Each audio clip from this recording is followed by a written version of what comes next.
ಮೇರೆ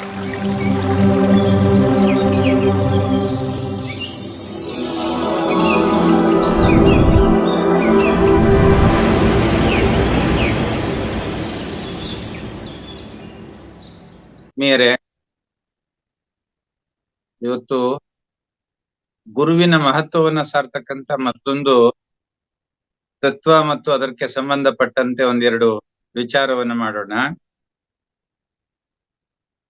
ಗುರುವೇ ಗತಿಯನ್ನು ಮನವೇ, ಗುರುವೇ ಗತಿಯನ್ನು ಮನವೇ, ತತ್ವ ಗುರುವಿನ ಪದಕ್ಕಿಂತ ಪೆರತೊಂದು ಘನವೇ, ಗುರುವೇ ಗತಿಯನ್ನು ಮನವೇ. ಮರವೇ ಇಮ್ಮರುಳನಾಗಿರುವೆ, ಮೂಳೆ ನರ ಮಾಂಸ ತನುವ ತಾನೆಂಬುದು ತರವೇ, ಅರಿಯದೆ ಹಿಂದೆ ನೊಂದಿರುವೆ, ಮುಂದೆ ಕೊರತೆ ಇಲ್ಲದ ನಿಜಾನಂದದೊಳಿರುವೆ, ಗುರುವೇ ಗತಿಯನ್ನು ಮನವೇ. ಧನ ಧಾನ್ಯ ಬಂಧು ಭಾಗ್ಯಗಳು ನಿನ್ನ ಘನವ ನೀನರಿಯದ ಮಾಯಾ ಕಾರ್ಯಗಳು, ಕೊನೆಗಾಣದಿರುವ ದುಃಖಗಳು, ಅಲ್ಲಿ ಮನವಿಟ್ಟ ನರನಿಗೆ ಬಿಡದು ಕೋಳಗಳು, ಗುರುವೇ ಗತಿಯನ್ನು ಮನವೇ. ತನ್ನ ತಾ ತಿಳಿವ ಸಾಹಸವ ಬಿಟ್ಟು ನೀನೆಂದು ದೃಶ್ಯವಾಗುವ ಬೀದಿ ಕಸವ, ಧ್ಯಾನಿಸುತ್ತಿರುವ ಮಾನಸವ ಬಿಟ್ಟು ನೀನೆಯಾದರೆ ಸೇವಿಸುವೆ ಸಿದ್ಧರಸವ, ಗುರು ಸಿದ್ಧರಸವ, ಗುರುವೇ ಗತಿಯನ್ನು ಮನವೇ. ಕುರುಹಿಲ್ಲವದು ಶೂನ್ಯವಲ್ಲ, ನಿತ್ಯ ನಿರತಿಶಯಾನಂದ ನುಡಿಯೊಳಗಿಲ್ಲ, ಪರವಾದಿ ಇದನೇನ ಬಲ್ಲ, ಅಲ್ಲಿ ಗುರು ಶಂಕರನ ಬಿಟ್ಟು ಪೆರತೆಂಬುದಿಲ್ಲ, ಗುರುವೇ ಗತಿಯನ್ನು ಮನವೇ. ತತ್ವ ಗುರುವಿನ ಪದಕ್ಕಿಂತ ಬೇರೊಂದು ಘನವೇ, ಗುರುವೇ ಗತಿಯನ್ನು ಮನವೇ, ಗುರುವೇ ಗತಿಯನ್ನು ಮನವೇ.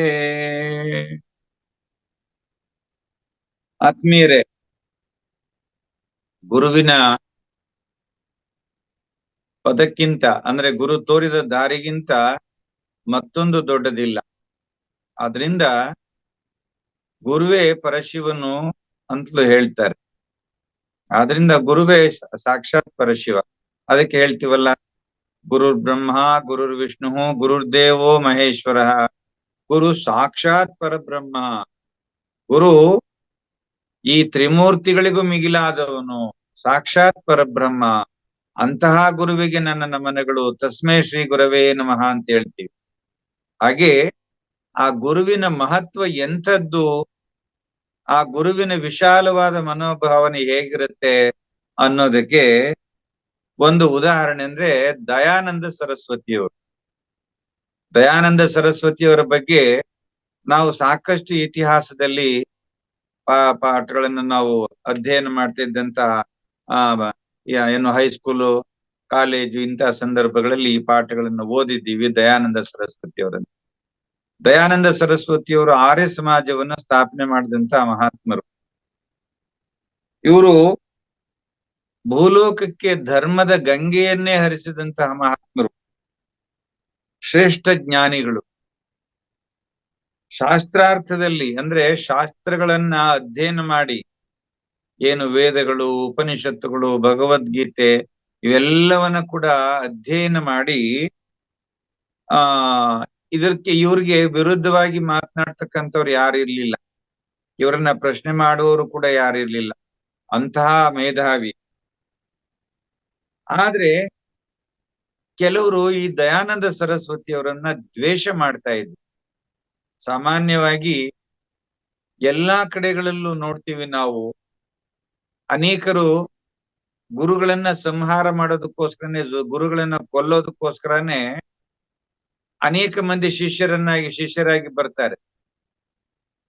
ಗುರುಗಳಿಗೆ ಶಿಷ್ಯಂದ್ರೂ ಉಂಟು, ಶಿಷ್ಯರಲ್ಲಿ ಶತ್ರುಗಳು ಉಂಟು, ಸಮಾಜದಲ್ಲೂ ಕೂಡ ಶತ್ರುಗಳು ಉಂಟು. ಯಾಕೆ ಅಂತ ಹೇಳಿದ್ರೆ ಅವರು ಸತ್ಯವನ್ನ ನುಡಿತಾರೆ ಗುರುಗಳು. ಖಂಡಿತವಾದಿ ಲೋಕಕ್ಕೆ ವಿರೋಧಿ ಅಂತ ಹೇಳ್ತಾರೆ ಒಂದ್ ಮಾತಿಗೆ. ಹಾಗೆ ದಯಾನಂದ ಸರಸ್ವತಿಯವರಂತಹ ಮಹಾತ್ಮರಿಗೂ ಕೂಡ ಶತ್ರುಗಳಿದ್ರು. ಹೇಗಾದ್ರೂ ಮಾಡಿ ಅವರನ್ನ ಕೊಲ್ಲಿಸ್ಬೇಕು ಅಂತೇಳಿ ಕೊಂಚ ಹಾಕ್ತಾನೇ ಇದ್ರು ಅನೇಕ ವರ್ಷಗಳಿಂದ. ಆದ್ರೆ ಯಾರು ಸಿಕ್ಲಿಲ್ಲ ಅವರನ್ನ ಕೊಲ್ಲೋದಿಕ್ಕೆ. ಅವ್ರೇನ್ ಮಾಡಿದ್ರು, ಆ ಕೊಲೆಗಡುಕರು ಅಂದ್ರೆ ದಯಾನಂದ ಸರಸ್ವತಿಯವರ ದ್ವೇಷಿಗಳೇನ್ ಮಾಡಿದ್ರು, ಇವ್ರತ್ರ ಅನೇಕ ವರ್ಷಗಳಿಂದ ಸಾಧನೆ ಮಾಡಿಕೊಂಡು ಬರ್ತಾ ಇದ್ದಂತ ಒಬ್ಬ ಶಿಷ್ಯನನ್ನ ಹಿಡ್ಕೊಂಡು ಅವನಿಗೆ ಒಂದಿಷ್ಟು ಆಮಿಷವನ್ನ ತೋರ್ಸದು. ನಿನಗೆ ಇಷ್ಟು ಹಣ ಕೊಡ್ತೀವಿ, ಇತ್ತ ಕಡೆ ಒಂದು ಜಾಗ ಕೊಡ್ತೀವಿ, ಜಮೀನ್ ಕೊಡ್ತೀವಿ, ಹೀಗೇನೆಲ್ಲ ಆಮಿಷಗಳನ್ನ ತೋರಿಸ್ತಾ ಇದಾರಲ್ಲ, ಹಾಗೆ ಆಮಿಷಗಳನ್ನ ತೋರಿಸ್ಬಿಟ್ಟು ದಯಾನಂದ ಸರಸ್ವತಿ ಅವರನ್ನ ವಿಷ ಹಾಕಿ ಕೊಂದ್ಬಿಡು, ನೀನು ತುಂಬಾ ಆಪ್ತನಿದ್ದೀಯ ಅವ್ರಿಗೆ ಅಂತ ಹೇಳಿ. ದಯಾನಂದ ಸರಸ್ವತಿ ಅವರ ಆ ಶಿಷ್ಯ ಮೊದಲು ಒಪ್ಕೊಳ್ಳೋದಿಲ್ಲ. ಆಮೇಲೆ ಯಾವಾಗ ಅವರು ತೋರಿಸಿದಂತ ಆಮಿಷಕ್ಕೆ ಬಲಿಯಾಗಿ ಆಗ್ಬೋದು ಅಂತ ಒಪ್ಕೊಳ್ತಾನೆ. ಒಪ್ಕೊಂಡು ದಯಾನಂದ ಸರಸ್ವತಿ ಅವರ ಆಹಾರದಲ್ಲಿ ವಿಷವನ್ನ ಬೆರೆಸಿ ಅವರಿಗೆ ಊಟ ಮಾಡಿಸ್ತಾನೆ. ತಕ್ಷಣ ದಯಾನಂದ ಸರಸ್ವತಿ ಅವರಿಗೆ ಮೂರ್ಛೆ ತಪ್ಪೋಗ್ಬಿಡುತ್ತೆ, ಅನಾರೋಗ್ಯ ಆಗುತ್ತೆ, ವಿಷ ನೆತ್ತಿಗೆ ಏರ್ಬಿಡುತ್ತೆ. ಇದು ಮಿಕ್ಕ ಶಿಷ್ಯ ವರ್ಗಕ್ಕೆ ಗೊತ್ತಾಗ್ಬಿಟ್ಟು ಅವ್ರೇನ್ ಮಾಡ್ತಾರೆ, ತಕ್ಷಣ ಅವ್ರಿಗೆ ಗೊತ್ತಿದ್ದಂತಹ ದಯಾನಂದ ಸರಸ್ವತಿ ಗುರುಗಳೇ ಕಲಿಸಿದ್ದಂತಹ ಅನೇಕ ವಿದ್ಯೆಗಳನ್ನ ಬಳಸ್ಕೊಂಡು, ಅನೇಕ ಜ್ಞಾನಗಳನ್ನ ಬಳಸ್ಕೊಂಡು ಅವ್ರಿಗೆ ಅನೇಕ ರೀತಿಯಲ್ಲಿ ಉಪಚಾರವನ್ನ ಮಾಡ್ತಾರೆ. ಉಪಚಾರವನ್ನ ಮಾಡಿ ಅವರು ಪ್ರಜ್ಞೆಯಿಂದ ಎದ್ದು ಕೂತ್ಕೊಳ್ಳೋ ಹಾಗೆ ಮಾಡ್ತಾರೆ. ಯಾವಾಗ ಪ್ರಜ್ಞೆಯಿಂದ ಎದ್ದು ಕೂತ್ಕೊಳ್ಳೋಷ್ಟೊತ್ತಿಗೆ ಆ ವಿಷ ಹಾಕಿದ್ನಲ್ಲ ಆ ಶಿಷ್ಯ ಯಾರು ಇವ್ರಿಗೆ ವಿಷ ಹಾಕಿದ್ದವನು ಅಂತ ಗೊತ್ತಾಗ್ಬಿಡುತ್ತೆ. ಅವನನ್ನ ಹಿಡಿದು ಕಂಬ ಕಟ್ಟ ಹಾಕಿರ್ತಾರೆ ಮಿಕ್ಕ ಶಿಷ್ಯಂದ್ರು. ದಯಾನಂದ ಸರಸ್ವತಿ ಅವರು ಎಚ್ಚೆತ್ತು ತಕ್ಷಣ ನೋಡ್ತಾರೆ, ಪಕ್ಕದಲ್ಲಿ ಕಂಬಕ್ಕೆ ಆ ಶಿಷ್ಯನನ್ನ ಕಟ್ಟ ಹಾಕಿರ್ತಾರೆ. ಆಗ ಗುರುಗಳು ಕೇಳ್ತಾರೆ ದಯಾನಂದ ಸರಸ್ವತಿ ಅವರು, ಯಾಕಪ್ಪ ಅವನನ್ನ ಕಟ್ಟ ಹಾಕಿದ್ದೀರಿ? ಗುರುಗಳೇ, ಇವನ್ ನಿಮ್ಗೆ ವಿಷ ಹಾಕಿ ಕೊಲ್ಲೋದಿಕ್ಕೆ ಪ್ರಯತ್ನ ಮಾಡಿದ್ದ, ಆದ್ರಿಂದ ಕಟ್ಟ ಹಾಕಿದ್ದೆ, ಅವನು ಶಿಕ್ಷೆ ಕೊಡ್ತೀವಿ. ಆಗ ದಯಾನಂದ ಸರಸ್ವತಿ ಅವರು ಹೇಳ್ತಾರೆ, ಬಿಟ್ಬಿಡಿ ಅವನನ್ನ, ಹಾಗೆಲ್ಲ ಕೊಲ್ಬಾರದು. ಅಲ್ಲ ಗುರುಗಳೇ, ನಿಮ್ಗೆ ವಿಷವನ್ನ ಹಾಕೋದಕ್ಕೆ ಪ್ರಯತ್ನ ಮಾಡಿದಂತವನು, ಇವನನ್ನ ಬಿಡೋದುಂಟೆ ಅಂದಾಗ ದಯಾನಂದ ಸರಸ್ವತಿ ಅವರು ಎಂತಹ ಮುತ್ತಿನಂತ ಮಾತಾಡ್ತಾರೆ. ಆ ಮಾತನ್ನ ಕೇಳಿಸ್ಕೊಳ್ಳಿ, ಶ್ರದ್ಧೆಯಿಂದ ಕೇಳಿಸ್ಕೊಳ್ಳಿ. ನಾನು ಈ ಜಗತ್ತಿಗೆ ಬಂದದ್ದು ಜನರನ್ನ ಬಂಧಿಸಲು ಅಲ್ಲ, ಜನರನ್ನ ಬಂಧನದಿಂದ ಮುಕ್ತಿಗೊಳಿಸಲು. ಅಂದ್ರೆ ಗುರುವಾದವನು ತನ್ನ ಪ್ರಾಣ ಹೋಗುವ ಕಾಲದಲ್ಲೂ ಕೂಡ ಕ್ಷಮಾಗುಣವನ್ನ ಹೊಂದಿರ್ತಾನೆ ಅನ್ನೋದಕ್ಕೆ ಇದು ಅತ್ಯಂತ ಜ್ವಲಂತ ಸಾಕ್ಷಿ. ಇದು ನಾವು ಯೇಸು ಕ್ರಿಸ್ತನ ಘಟನೆಯಲ್ಲೂ ಕೂಡ ನಾವು ನೋಡ್ತೀವಿ. ಯೇಸು ಕ್ರಿಸ್ತನನ್ನು ಕೂಡ ಅವನು ಪಾಪ ಸತ್ಯವನ್ನ ಸಾರ್ತಾ ಇದ್ದ, ಅವನು ಸಾತ್ವಿಕ ಜೀವನವನ್ನ ಮಾಡ್ತಾ ಇದ್ದ. ಅಂತವನನ್ನು ಕೂಡ ಮಳೆ ಹೊಡೆದು ಶಿಲುಬೆಗೆ ಏರಿಸುವ ಸಂದರ್ಭದಲ್ಲಿ ಅವನು ಕೂಡ ಹೇಳ್ತಾನೆ, ಭಗವಂತನಲ್ಲಿ ಬೇಡ್ಕೊಳ್ತಾನೆ, ಏ ದೇವ್ರೆ, ಇವರನ್ನ ಕ್ಷಮಿಸ್ಬಿಡು, ನಾನೆಂತ ಘೋರ ಅಪರಾಧ ಮಾಡ್ತಾ ಇದ್ದೀನಿ ಅಂತಕ್ಕಂಥದನ್ನ ತಿಳಿಯದೆ ಇವರು ಅಪರಾಧವನ್ನ ಮಾಡ್ತಾ ಇದ್ದಾರೆ. ಆದ್ರಿಂದ ದಯಮಾಡಿ ಇವರನ್ನ ಕ್ಷಮಿಸುವಂತಾನೆಯೇ ಹೊರತು ಇವರಿಗೆ ತಕ್ಕ ಶಿಕ್ಷೆ ಕೊಡು. ನಾವೆಲ್ಲ ಹೇಳ್ತೀವಲ್ಲ, ನಮ್ಗೆ ಯಾರಾದ್ರೂ ಅಪಚಾರ ಮಾಡ್ಬಿಟ್ರೆ ನಿಂಗ್ ತಕ್ಕ ಶಿಕ್ಷೆ ಆಗತ್ತೆ ನೋಡು, ನೀನ್ ಬಿಡ್ತಾನ ಭಗವಂತ, ನಿನಗ್ ಶಿಕ್ಷೆ ಕೊಟ್ಟೆ ಕೊಡ್ತಾನೆ, ತಕ್ಕ ಫಲ ಅನುಭವಿಸ್ತೀಯ ನೋಡು ಅಂತ ಶಾಪ ಹಾಕ್ತಾ ಇರ್ತೀವಿ.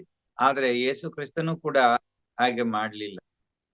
ಆದ್ರಿಂದ ನಮಗೆ ಇಂತಹ ಅನೇಕ ಘಟನೆಗಳು ನಮ್ಮ ಗುರು ಪರಂಪರೆಯಲ್ಲಿ ಶಿಷ್ಯಂದ್ರ ಬಗ್ಗೆ, ಸಮಾಜದ ಮಿಕ್ಕ ಅಜ್ಞಾನಿಗಳ ಬಗ್ಗೆ ಅವರು ಉತ್ತಮವಾದಂತಹ ಸಂದೇಶವನ್ನ ಕೊಟ್ಟು ಹೋಗಿದ್ದಾರೆ. ಇಂಥದನ್ನೆಲ್ಲ ನಾವು ಸ್ಮರಣೆ ಮಾಡ್ಕೊಳ್ತಾ, ಅದಕ್ಕೆ ನಾವು ಗುರುರ್ ಬ್ರಹ್ಮ ಗುರುರ್ ವಿಷ್ಣು ಗುರುರ್ದೇವೋ ಮಹೇಶ್ವರ ಗುರು ಸಾಕ್ಷಾತ್ ಪರಬ್ರಹ್ಮ ತಸ್ಮೈ ಶ್ರೀ ಗುರವೇ ನಮಃ ಅಂತ ಹೇಳ್ತಾರೆ. ಅಂದ್ರೆ ಗುರುವಿನ ಸ್ಥಾನವನ್ನ ಅಲಂಕರಿಸಿದವನು ಮೊದಲು ಕ್ಷಮಾಗುಣವನ್ನ ರೂಢಿಸ್ಕೊಂಡಿರ್ಬೇಕು. ಎಲ್ಲರನ್ನು ಕ್ಷಮಿಸುವಂತಹ ದೊಡ್ಡ ಗುಣವನ್ನ ಅವನು ಬೆಳೆಸ್ಕೋಬೇಕು.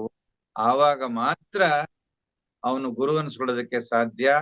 ಕೇವಲ ಏನೋ ಒಂದಷ್ಟು ಪಾಠ ಮಾಡಿದ ಕ್ಷಣಕ್ಕೆ, ಏನೋ ಒಂದಷ್ಟು ಪ್ರವಚನವನ್ನ ಮಾಡಿದ ಕ್ಷಣಕ್ಕೆ ಅವನು ಗುರು ಅನ್ನಿಸ್ಕೊಳ್ಳಾರ. ಗುರು ಅನ್ನಿಸ್ಕೋಬೇಕಾದ್ರೆ ಶಿಷ್ಯನಲ್ಲಿರ್ತಕ್ಕಂಥ ಅಜ್ಞಾನವನ್ನ ಹೋಗಲಾಡಿಸ್ಬೇಕು. ಅವನ ಜ್ಞಾನದಲ್ಲಿ ಇರ್ತಕ್ಕಂತಹ ಸಂದೇಹಗಳನ್ನ ಪರಿಹರಿಸ್ಬೇಕು ಮತ್ತು ಅವನಲ್ಲಿ ಕ್ಷಮಾಗುಣವನ್ನ ರೂಢಿಸ್ಬೇಕು. ಇದೆಲ್ಲವನ್ನ ಯಾರು ಮಾಡ್ತಾರೆ ಅವರು ಮಾತ್ರ ಗುರುಗಳು ಅನ್ಸ್ಕೊಳ್ತಾರೆ. ಅಂತಹ ಗುರುಗಳಿಗೆ ನಾವು ಸದಾ ಶರಣಾಗ್ತಾ ಇರೋಣ. ಗುರುವಿನ ಪದದಲ್ಲಿ ನಮ್ಮ ಮಸ್ತಕವನ್ನ ಇಟ್ಟು ನಮ್ಮ ಕರ್ಮಗಳನ್ನ ಕಳ್ಕೊಳ್ಳೋಣ. ಸದಾ ಅವರ ಆಶೀರ್ವಾದವನ್ನ ಬೇಡ್ತಾ ಇರೋಣ ಅಂತ ಹೇಳ್ತಾ ನನ್ನ ಈ ಕಿರು ಸಂದೇಶಕ್ಕೆ ಸಂಪನ್ನಗೊಳಿಸ್ತಾ ಇದ್ದೇನೆ. ಸಣ್ಣಗೌಡರು ಸಮಯ ಪಾಲನೆ ತುಂಬಾ ಚೆನ್ನಾಗಿ ಮಾಡ್ತಾ ಇದ್ದಾರೆ. ನಾವೆಲ್ಲರೂ ಅವರ ಸಮಯ ಪಾಲನೆಗೆ ನಾವು ಕೂಡ ಒತ್ತು ಕೊಡ್ಬೇಕು, ಮತ್ತೆ ಅಪ್ರಿಶಿಯೇಟ್ ಮಾಡ್ಬೇಕು. ಯಾಕೆ ಅಂತ ಹೇಳಿದ್ರೆ ಈ ಸಮಯ ಪಾಲನೆ ಮಾಡೋದಿದೆಯಲ್ಲ, ಇದು ಬಹಳ ಮುಖ್ಯ. ಸಮಯ ಪಾಲನೆ ಎಲ್ಲಿ ನಡೆಯೋದಿಲ್ವೋ ಅದು ಯಾವತ್ತೂ ಅಲ್ಲಿ ಯಾವುದೇ ಕಾರ್ಯಕ್ರಮಗಳು ಕೂಡ ಯಶಸ್ವಿ ಆಗೋದಿಲ್ಲ. ಆದ್ರಿಂದ ನಾವೆಲ್ಲರೂ ಕೂಡ ಸಮಯ ಪಾಲನೆ ಮಾಡೋಣ. ತುಂಬಾ ಚೆನ್ನಾಗಿ ಸುತೇಜ ಭಟ್ರು ಕೂಡ ಬಹಳ ಸಂಕ್ಷಿಪ್ತವಾಗಿ ಬ್ಲಡ್ ಮತ್ತು ಬ್ರೆಡ್,